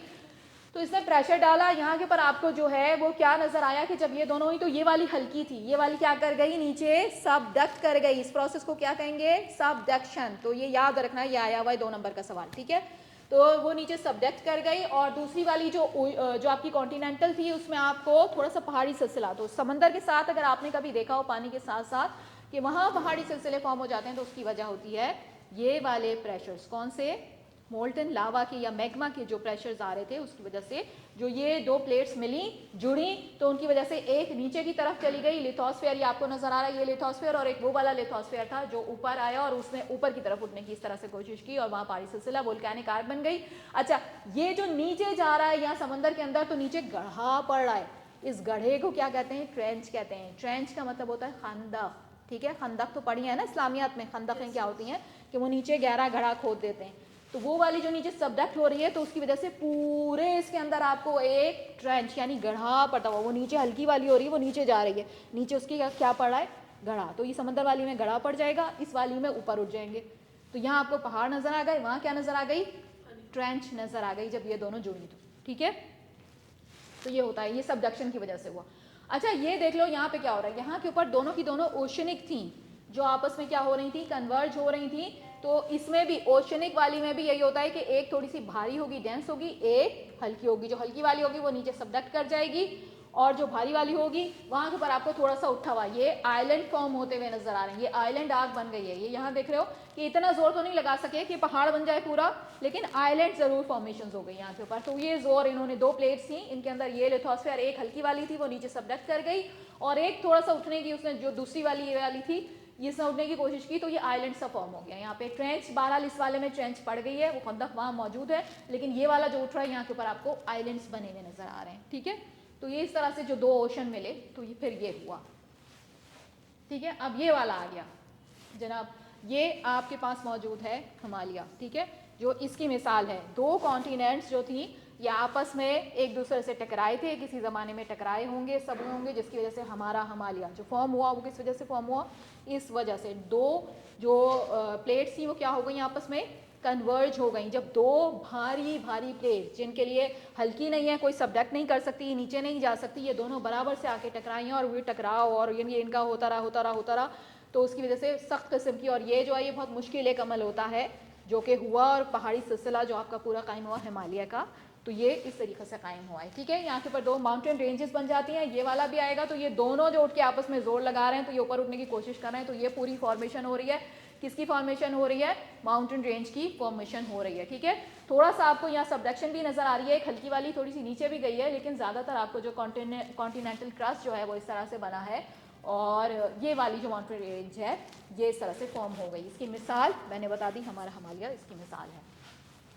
ट्रांसफॉर्म जो मैंने बताया, ट्रांसफॉर्मेशन में क्या होता है बाउंड्रीज सबको पता है कि हमारी दो बाउंड्रीज मिल रही हैं, हमारा इलाका ऐसी जगह पे है जहाँ पे दो बाउंड्रीज मिलती हैं, प्लेट्स हैं जिनमें कुछ ना कुछ होता रहता है, ठीक है। कभी वो एक प्लेट आगे से एक दूसरे खिसक जाती है, कभी एक वाला जो हिस्सा चढ़ जाता है, एक वाला उतर जाता है, कभी ये वाला चढ़ जाता है, ये वाला उतर जाता है, तो वो नीचे इनकी वजह से होता है, molten magma की वजह से transform. Boundaries occur when plates slide past each other horizontally, ठीक है। ये हॉरिजॉन्टली जो है मूव करेंगे। This movement can lead to earthquakes along faults like San Andreas fault in California, ठीक है। कैलिफोर्निया के अंदर सैन एंड्रेस फॉल्ट जो है वहाँ के ऊपर आपको ये नज़र आता है, जहाँ के ऊपर ये प्लेट जो है ये झटके, वो जो आप कहते हैं अर्थक्वेक की वजह से थोड़ा सा झटका आता है और फिर वो प्लेट्स आपको थोड़ी सी मूव होती हुई नज़र आ जाती हैं। तो कभी ये इस तरह से हो जाती है, थोड़ी सी उठ गई, एक थोड़ी सी नीचे चली गई, स्लाइड कर गई, हल्का सा स्लाइड करती है, और कभी ये इस तरह का नज़र आता है रिवर्स फॉल्ट। ये वाला जो है रिवर्स फॉल्ट, इनके नाम भी अलग अलग, ऊपर वाले का फॉल्ट का क्या नाम था, ये नॉर्मल फॉल्ट था, ये रिवर्स फॉल्ट था, ठीक है। उसमें जो है एक साइड ऊपर नीचे हो गई थी, उसका रिवर्स हो गया था। और तीसरा वाला स्ट्राइक स्लिप फॉल्ट, इसमें क्या होता है, सिर्फ यूं खिसक गई आगे, यानी इसमें ऊपर नीचे नहीं हुआ, एक दूसरे से ये वाली आगे बढ़ गई, ये खिसक गई, ये वाली ये इस तरह से खिसक जाती है, तो ये स्ट्राइक स्लिप फॉल्ट। अच्छा, अब आपको ये वाली फिगर जो आ रही थी वो लगाओ, तो उसमें मैं बता दूं प्लेट बाउंड्रीज, ये प्लेट मूवमेंट जो आई है किस तरीके से आई, ले आओ नीचे ले आओ, प्लेट मूवमेंट्स, हाँ ये देख लेते हैं जितना भी आ रहा है, तो वो आपके पास जब आएगा तो आपको नजर आ जाएगी इसकी पूरी शक्ल। कहने का मकसद ये है कि ये जो है मुख्तलिफ अदवार से गुजरी हैं टेक्टोनिक प्लेट्स, या हमारी अर्थ जो है मुख्तलिफ अदवार से गुजरी है, हमेशा से ऐसी नहीं थी, बहुत सारी चेंजेस इसके अंदर आती रही हैं। आपने कभी अम्माओं को अपनी आटा गूंथते देखा होगा तसले के अंदर, ठीक है, तो आपने देखा कि पहले वो जो डो है वो कैसी शक्ल अख्तियार कर लेता है, ठीक है, एक तरफ को जाता है, फिर वो उसे पकड़ती हैं, फिर दूसरे उसको इस तरह से मोड़ती हैं, इस तरह से करती हैं। तो ये पूरी जो ज़मीन है ये पहले इस तरह की थी, 145 मिलियन ईयर्स अगो जुरासिक का इसको नाम दिया, सिर्फ ऊपर भी दो मौजूद हैं, कि उस शक्ल की थी, फिर उसके बाद ये तीसरी शक्ल है, ये चौथी और ये पांचवी प्रेजेंट डे में। ये इस तरह से कॉन्टिनेंट जो है वो इस तरह अफ्रीका इंडिया ये अलग हो गए, पहले इससे पहले वाली में ये शक्ल इस तरह की नहीं थी, डिफरेंट शक्ल थी। तो ये सारी इन शक्लों से, इन मरहलों से गुजरी हैं पूरी टेक्टोनिक प्लेट, जो आज के दौर में ये प्रेजेंट डे में इस तरह से आपको कॉन्टिनेंट्स बने हुए या इस तरह की शक्ल आपको बनी हुई नजर आती है। तो बिल्कुल वही मरहला था, मिसाल जो मैंने आपको दी, जिस तरह डो जो है वो इधर उधर होता है, मुख्तलिफ शक्लें अख्तियार करता है और फिर इस सिलसिले में आता है। जी, मेंटल के अंदर कन्वेक्शन हो रही है, heat from earth core causes convection currents in the semi-fluid asthenosphere beneath the lithosphere. These currents push and pull on the overlying tectonic plates causing them to move. ठीक है, मैंने बताया कि आपकी जो ऊपर वाली परत होती है वो मूव कर रही है, और किस वजह से मूव कर रही है कि नीचे से उसको हीट मिल रही है, मोल्टन लावा, या जो आपको जो दूसरी वाली जो लिथोस्फीयर के बिल्कुल ही पास वाली परत थी उसका नाम बताया क्या, एस्थेनोस्फीयर, जो किस शक्ल की है, पेस्ट लाइक शक्ल की है, ठीक है, सेमी लिक्विड जिसे हम कहते हैं, ना तो वो बिल्कुल लिक्विड है ना वो बिल्कुल सॉलिड है, तो वहां से उसको रास्ता मिलता है। और ये मुख्तलिफ कॉन्वेक्शन का अमल होता है। कॉन्वेक्शन का अमल पता है क्या हो रहा होता है, कैसे होता है, देखो ये कोर है, ठीक है, अब कोर के गिर्द जो उन्होंने कहा जो ये वाली परत है ये वाली लिक्विड है, ठीक है। अब ये लिक्विड जो है यहाँ से हीट बहुत ज़्यादा है, मैंने बताया जैसे जैसे हम नीचे जाएंगे तो हीट तो है, लेकिन इसको तो सॉलिड बना दिया है उस प्रेशर की वजह से, लेकिन हीट तो बहरहाल जनरेट हो रही है। तो यहाँ जो इसकी मूवमेंट है वो कैसी हो जाएंगी, यूं गोल गोल, क्योंकि यहाँ से जो है वो इस तरह से आने की कोशिश करेगी थोड़ा सा, और यहाँ से हीट वो उसको जाने की कोशिश करेगी, लेकिन वो उसको बाहर निकलने नहीं देगा, तो अंदर ही अंदर गोल गोल इस तरह से घूमना शुरू हो जाएगा। और लेकिन यहाँ से अगर कोई दरारें पड़ती जाती हैं, उसको मौका मिलता जाता है, तो वो अपना रास्ता तलाश करता है ऊपर निकलने के लिए। ऊपर वाली परत में जो हमारी सबसे ऊपर वाली आ रही है ना, यहाँ से अगर इसको कोई दरार मिलेगी तो वो यहाँ से जो ये वो तो हो रहा है अमल, अंदर अंदर गोल गोल घूम रहे हैं, लेकिन जैसे इसको मौका मिला ये यहाँ से निकलने की कोशिश करेगा। तो वो जो निकलने वाली सिचुएशन थी वो मैंने आपको दिखा देंगे कैसे जो है वो निकलता है। Mantle convection, the primary driving force behind plate movements is mantle convection. Heat from the Earth's core causes convection currents in the semi-fluid asthenosphere beneath the lithosphere. These currents push and pull on the overlying tectonic plates, causing them to move. Ridge push, mid-ocean ridges, newly formed crust is hotter and less dense than the surrounding older crust. This led to ridge push where gravity causes the denser older crust to move away from the ridge. ठीक है, ridge push आपको ऐसे नजर आता है, ridges जो form हुई वो किस तरह से कि नीचे से मुस्तकिल पुशिंग हो रही थी और वो जो है वो आपको थोड़ा सा उठा हुआ, यानी पहाड़ी सिलसिला कभी कभी तो बड़े पहाड़ बन जाते हैं और कभी कभी थोड़े से छोटे हल्की फुल्की चट्टानें बनी हुई इस तरह की नजर आ जाती हैं, तो वो ये कहलाती हैं रिज पुश। जो उन्होंने कहा कि ये वाली मूवमेंट जो होती हैं उससे इस तरह बन जाता है slab pull. The subduction zones in dense oceanic plates sinks into the mantle. As it sinks, it pulls the rest of the plate behind it, creating a slab pull force that contributes to plate movement. बाज़ औक़ात ऐसा होता है कि ये जो slabs हैं, जो मैंने बताया, जो हल्की वाली जो होती है वो क्या होती है, नीचे सबडक्ट हो जाती है और सबडक्ट होने में ये वाली स्लैब पुल यानी नीचे उसको खींच रहा है, नीचे पुल कर रही है वो, ठीक है, तो उसको अपनी फोर्स से तो वो नीचे इस तरह से हो जाती है, तो स्लैब पुल वाली कंडीशन आपके पास हो जाती है। इफेक्ट्स ऑफ प्लेट मूवमेंट्स, अब इनके इफेक्ट्स क्या क्या होते हैं। सबसे पहला इफेक्ट तो यही कि अर्थक्वेक आ जाता है। कैसे आता है थोड़ा सा मैंने आपको बता दिया पहले कैसे आता है, क्या क्रिएट हो जाता है, टेक्टोनिक प्लेट्स मूव हो रही हैं, या तो वो डाइवर्ज हो रही हैं या कन्वर्ज हो रही हैं या फिर वो वाली हो रही हैं, ठीक है, स्लाइड हो रही हैं, तो क्या हो रहा है, फॉल्स क्रिएट कर रही हैं मसलन, तो उससे क्या क्रिएट हो गया, एक एपी सेंटर क्रिएट हो गया। उस एपी सेंटर से क्या निकली, पी वेव्स और एस वेव्स निकली, ठीक है, और उनसे फिर जो है आपको ये चीज़ें फील होती हैं, अल्लाह ना करे साफ कुरान में।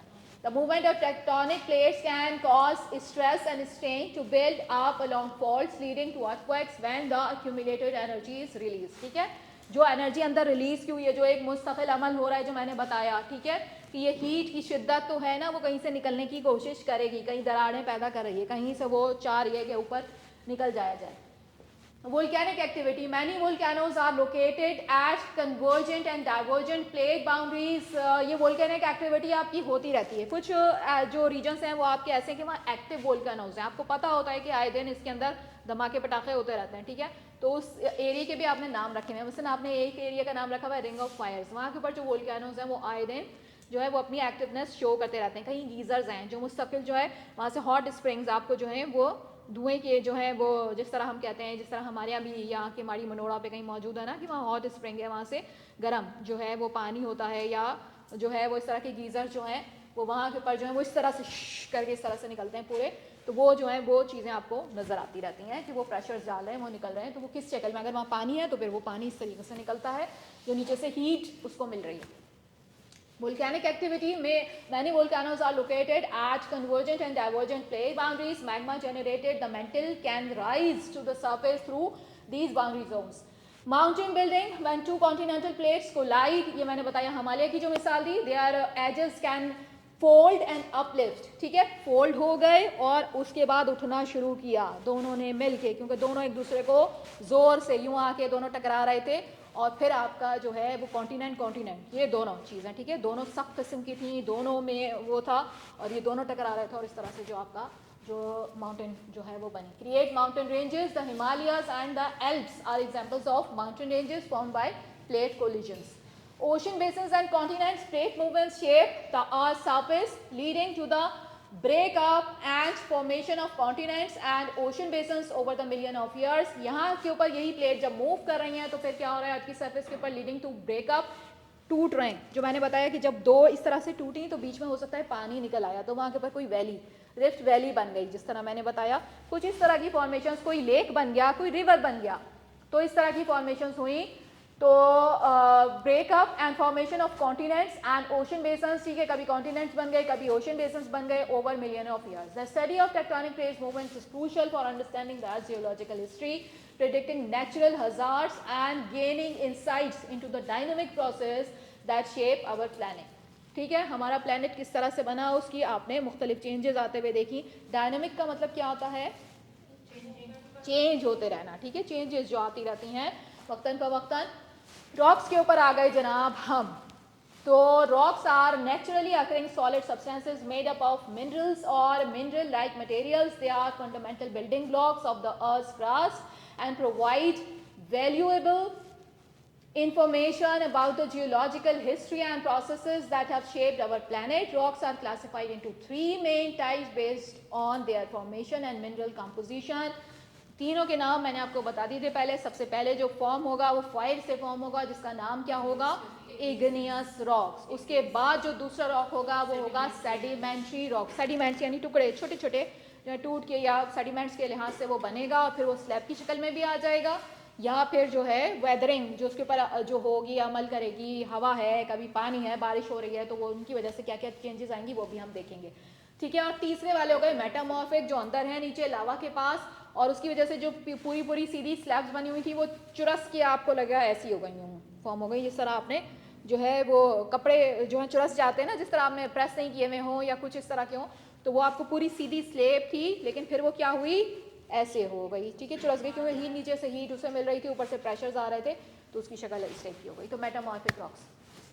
अब इग्नियस रॉक्स, अब इग्नियस रॉक्स जो है वो नीचे से प्रेशर डालने की कोशिश करेंगे, ऊपर आने की कोशिश करेंगे, फिर वो ठंडे होंगे। तो सबसे पहली जो फॉर्मेशन हुई आपकी, जो सबसे पहले आपको ये वाला, ये वोल्केनो जो नज़र आ रहा है, ये हमेशा से हम देखते चले आए, फिल्म में देखा, कार्टून्स में देखा, मुख्तलिफ शक्लों में हमने देखा। तो ये वाला जो हमेशा से वोल्केनो जिसको हम समझते हैं या होता है, ये यहाँ से आपको दिख रहा है कि ये जो है ये बाहर आ रहा है, और जब ये बाहर आया तो फिर ये जो आपको आग नज़र आ रही है ये क्या होती चली जाएगी, ठंडी होती चली जाएगी, रॉक्स फॉर्मेशन होगी, और ये वाले जो रॉक फॉर्मेशन होगी इसको हम कहते हैं इग्नियस रॉक। सबसे पहले जो रॉक्स बने वो इसी तरह से बने, जब ज़मीन गर्म थी और वो आग का एक वो थी, और उसके बाद जब वो ठंडी होनी शुरू हुई या कुछ होना शुरू हुआ, तो फिर ये इग्नियस रॉक की जो सबसे पहली फॉर्मेशन हुई वो इग्नियस रॉक्स थे, ठीक है। यहाँ पे आपको ये नज़र आ रहा है कि शायद काटे गए हैं, चट्टान जो है वो शायद आपको लग रहा है कि कोई मशीन से जो है वो काटी गई, ऐसा नहीं, ये अल्लाह ताला की मशीन से काटी गई, यानी कि नेचुरली ऐसे ही है, ठीक है, नेचर ही इसको ऐसा बनाया। ये पहले किसी ज़माने में फटा होगा या जो भी हुआ होगा, तो उसके बाद जब ये ठंडा हुआ तो इसकी शक्ल ही कुछ ऐसी होगी, जो फैला नीचे से निकल के, तो वो अल्लाह ताला की कुदरत के करिश्मे में बहरहाल, तो वो इसी तरह से फैला कि बिल्कुल ऐसा लग रहा है जैसे आदमी इसको बाकायदा मशीन से कटिंग की गई हो, तो इस तरह की इसकी फॉर्मेशन हुई। Igneous rocks are formed from the solidification and crystallisation, इसीलिए यहाँ सॉलिडिफिकेशन के साथ साथ क्रिस्टलाइजेशन भी लिखा कि बाज़ जो है वो कुदरत के नज़ारे होते हैं कि कुदरत जो है वो क्या क्या करिश्मे दिखाती है, तो क्रिस्टलाइजेशन भी होगी of molten material called magma. Magma can cool and solidify either below the earth's surface intrusive or plutonic or on the surface of extrusive or volcanic, ठीक है। दो तरह के हमें यहाँ पत्थर नजर आने वाले हैं, एक होगा इंट्रूसिव और प्लूटोनिक। इंट्रूसिव का मतलब अंदर की तरफ जाएंगे या अंदर की तरफ गिरेंगे, यानी कुछ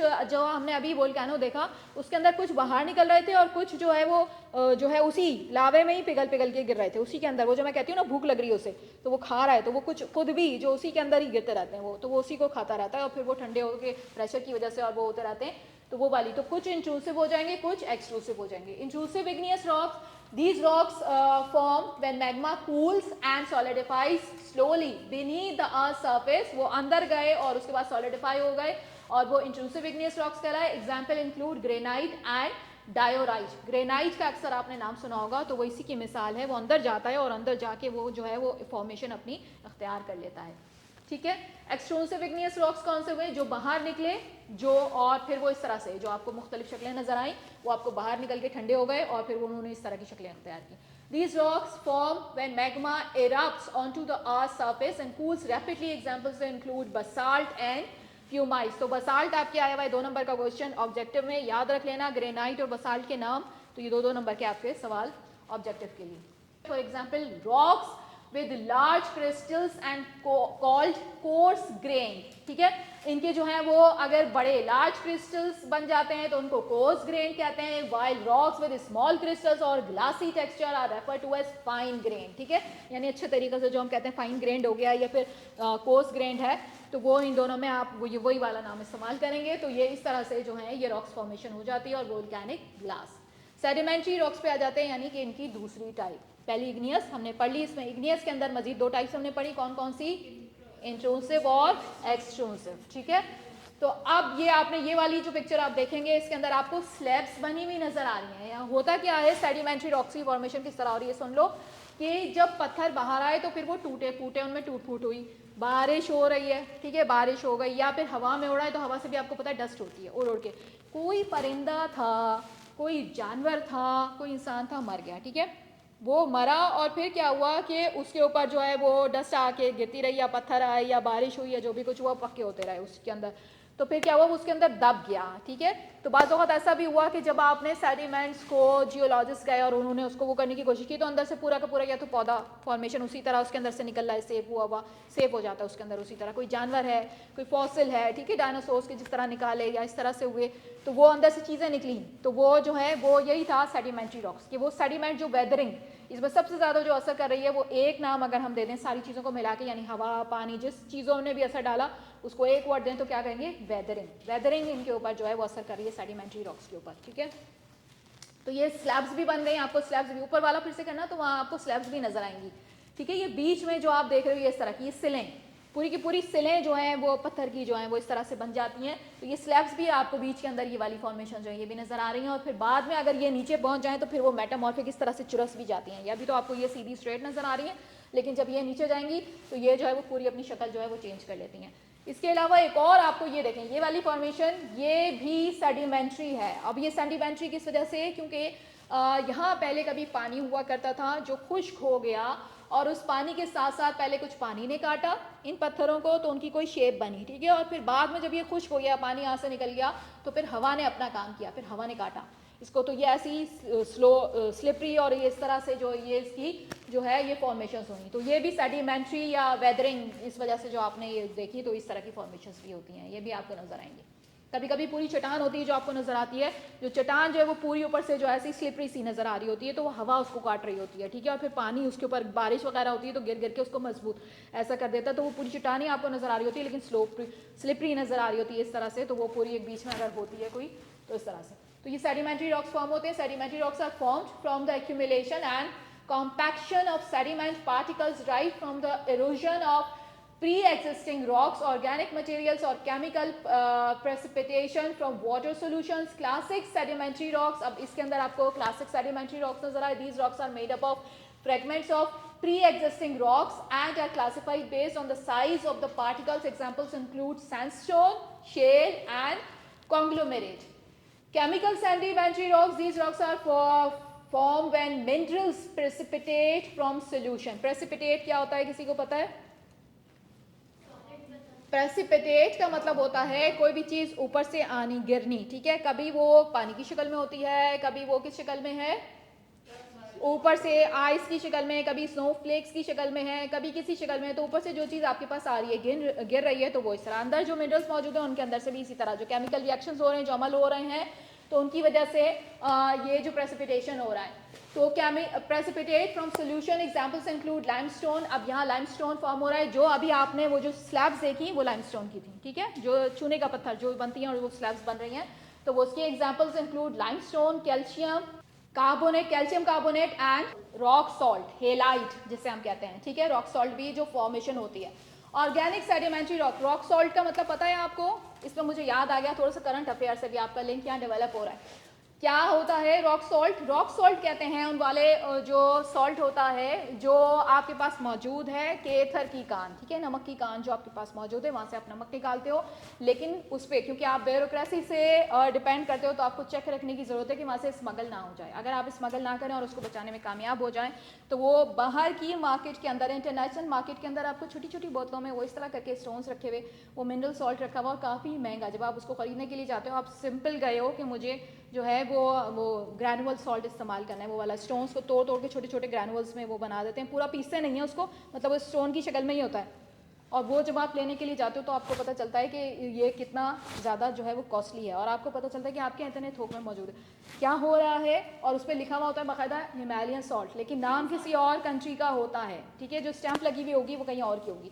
आप कहेंगे इनकी कंट्री में हिमालय कहाँ से आ गया? हिमालय तो हमारे पास है, ठीक है, लेकिन वो बहरहाल उनकी कंट्री का जो है वो लगा हुआ होता है। तो वो आपको चेक रखने की ज़रूरत है कि स्मगल हो के वो चला जाता है पूरा थोक का थोक जो है वो इस तरह से करके, और वो अगर आप बचा लें और वो कर लें तो कहते हैं कि उससे आप इतना जो है वो डेवलप कर सकते हो कि आपके कर्जे अदा हो जाएं, तो वो वाली कंडीशन भी होती है। तो थोड़ा सा यानी अपने आप को भी हमें चेक जो है चेक एंड बैलेंस रखने की ज़रूरत होती है। क्या हम इन सीज के ऊपर जब आएँ तो हम थोड़ा सा चेक इन एरियाज़ पर रखें, तो ये वाली जो है ये कंडीशन जो है इसको हम सेव कर सकें। सम टाइप्स ऑफ लाइमस्टोन, ठीक है, लाइमस्टोन वगैरह चूने का पत्थर हो गया और डिफरेंट चीज़ें हो गई। मेटामॉर्फिक रॉक्स, आप देख रहे हैं कि ये पहले स्लैब्स थी, सीधी स्लैब्स थी, लेकिन उसके बाद जो मैंने कहा, जिसे मैं अल्फाज इस्तेमाल करती हूँ, चुरस गई, यानी ये इस तरह से क्रंकल्स पड़ जाना, इस तरह से ये हो जाना, तो ये पूरी पहले स्ट्रेट स्लैब्स थी, अब ये क्या हो गई, ये यूं करके हो गई। तो ये आपको नजर आ रहा है कि इस तरह से ये फॉर्मेशन जो है इनकी, जी इस टाइप के पत्थर कहाँ होते हैं?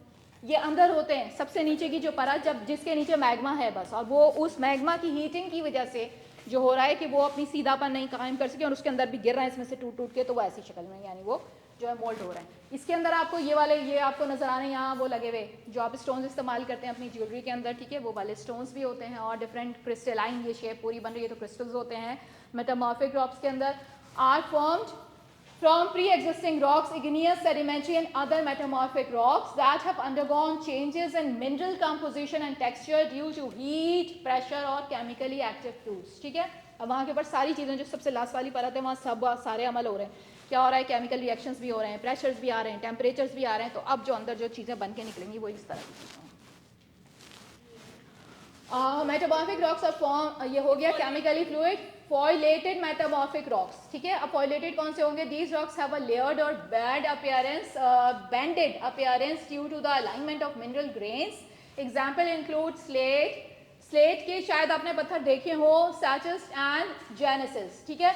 स्लेट अगर पता नहीं कि आपके मदर फादर ने तो वो यूज़ किया होगा शायद, कि पहले एक स्लेट्स मिला करती थी और उनके साथ एक चौक मिला करती थी, वो चौक जो थी वो पत्थर से फॉर्म होती थी, जिस तरह मार्बल टाइप की जो चौक होती थी वो जो है वो आपका कहलाती है स्लेट से जो ये फॉर्म होते हैं, उनकी कटिंग की जाती है, मार्बल टाइप का वो पत्थर होता है और वो लिखने का भी उससे काम किया जाता है, डिफरेंट डिफरेंट उस पर्पजेस के लिए यूज़ होता है, तो वो इस तरह की चीज़ें फॉर्म होती हैं। Foliated metamorphic rocks, these rocks have a layered or bended appearance due to the alignment of mineral grains. Examples include slate, sitges and gneiss. ये sitges and gneiss जो है ये भी पत्थरों के नाम है। नॉन फॉइलेटेड मेटामॉर्फिक रॉक्स, नॉन फॉइलेटेड कौन से होते हैं? These rocks do not have a layered structure and are typically composed of minerals that have recrystallized without alignment, ठीक है।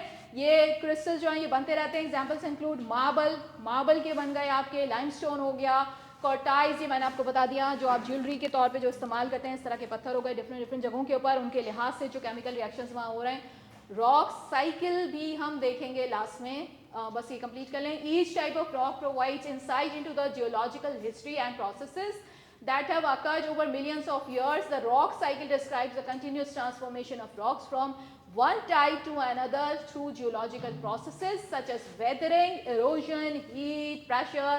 Understanding the different types of rocks and their characteristics is fundamental to the field of geology that helps us unreveal the Earth's history and dynamic processes. यहाँ पे आपको नजर आ रहा है कि किस तरह से जो है वो रॉक्स एक कंडीशन से दूसरे, हम मैग्मा से स्टार्ट कर देते हैं, ठीक है। सबसे पहले अंदर जो सबसे जो है हमको मैग्मा नजर आ रहा है। मैग्मा से आप देख रहे हैं कि दो तरह के एरोज हैं, एक आगे की तरफ जा रहा है और एक दोबारा वापस, तो ये फॉर्मेशन हर जगह आपको नजर आएंगी। ये दो रोया अमल होता है, यानी एक जो सीधा भी हो रहा होता है और साथ में उसी के साथ उल्टा अमल भी हो रहा होता है, तो वो दोनों नेचर के थ्रू ये दोनों काम हो रहे होते हैं, जिसकी वजह से आपने जो मैं कहती हूँ भूख लग रही है, यानी वो अंदर खा भी रही है और बाहर भी कुछ फॉर्मेशन हो रही है, तो दोनों अमल साथ साथ हो रहे होते हैं। ये कुदरत के कमालात। तो ये कूलिंग वाला जो हिस्सा है, जब ये कूल करेगा तो ये इग्नियस रॉक्स फॉर्म कर देगा और वहां से जो मेल्ट होकर जो अंदर की तरफ मैंने बताया वोल्केनो जब बर्फ हो रहा है तो कुछ बाहर आ रहा है और कुछ अंदर वापस, जो अंदर वापस गिर रहे हैं वो ये वाले दोबारा इसके अंदर आके गिरेंगे तो ये दोबारा मेल्ट होंगे, ठीक है। अब यहाँ से और आगे बढ़े हम, इग्नियस रॉक से जो आगे बढ़ गए थे और वो हो गए थे, वहाँ वेदरिंग आई, इरोजन हुआ, ये सारी जो मैंने आपको बताया, प्लांट कोई आ गया बीच में दब गया, ठीक है, या कोई जानवर था वो बीच में आ गया वो दब गया उसके, और वो आपको बाद में नजर आया, कभी कोल बन गया वो, ठीक है। कोल माइंस आपको पता है ना, माइंस होती हैं जो अंदर अंदर दबे हुए, दरख्त पौधे थे कभी और वो फिर सेडिमेंट की वजह से वो अंदर रह गए, वो कोल बन गए, ठीक है, या कुछ इस तरह का हो गया, या पूरा का पूरा पौधा इसी तरह प्रिजर्व हो गया, बाद में निकाला तो वो अंदर से पूरा पौधा फ्रेश ही निकल आया मुझसे, तो इस तरह भी हुआ है। तो बहरहाल फॉसिल्स भी अंदर निकले हैं बहुत सारे, तो वो इसी वजह से वेदरिंग एंड इरोजन, पानी उसके ऊपर पड़ता गया, सेडिमेंट्स टूटे, सब कुछ हुआ, फिर उसके ऊपर पानी पड़ा तो वो उन्होंने डिफरेंट डिफरेंट शक्ल, केमिकल रिएक्शंस हुए, उन्होंने अख्तियार की। अच्छा, इसके बाद हम एक और चीज़ भी, हम इग्नियस रॉक से एक और चीज़ भी देख रहे थे, यहाँ बीच में से भी एक हो रहा था अमल, मेटामॉर्फिक रॉक भी बन रहा था, जो मैंने कहा कि वो भी एक मुस्तकिल, ये तीन तरफ का ये अमल बल्कि दिखा दिया। एक पर्पल कलर का भी आपको जो नज़र आ रहा है, हीट और प्रेशर, इसकी वजह जो उन्होंने बताई है वो हीट और प्रेशर था, तो उसकी वजह से जो है ये मेटामॉर्फिक रॉक में भी चेंज हो रहा था, यानी ये अपनी शक्ल भी तब्दील कर रहा था, ज़्यादा हीट की वजह से शक्ल चेंज हो जाती है, तो वो शक्ल या केमिकल रिएक्शंस जो भी हो रहे थे उसकी वजह से भी इसने इस शक्ल में आने की कोशिश की। अच्छा बहरहाल आगे बढ़े तो सेडिमेंट को भी आपने देखा कि जब वो सेडिमेंट्री रॉक में बाकायदा चेंज हुआ तो स्लैब्स बनी, फिर वो जो मैंने बताया सिलें बन जाती हैं, इस तरह से वो फॉर्मेशन सीमेंट की तरह से जो है वो फॉर्मेशन हो जाती हैं।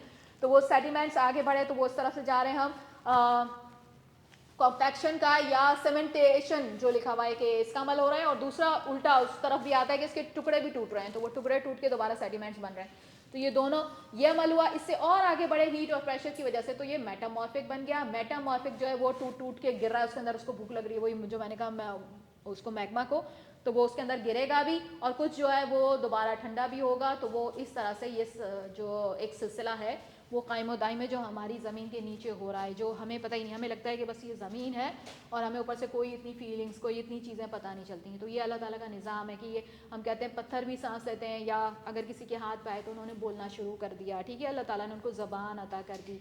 तो मैं कहती हूँ हमेशा कि जब भी हम इन्वायरमेंटल साइंस पढ़ते हैं या हम GS से पढ़ते हैं तो हम नेचर से करीब हो जाते हैं, हम अल्लाह ताला से, हम कुदरत से नज़दीक हो जाते हैं।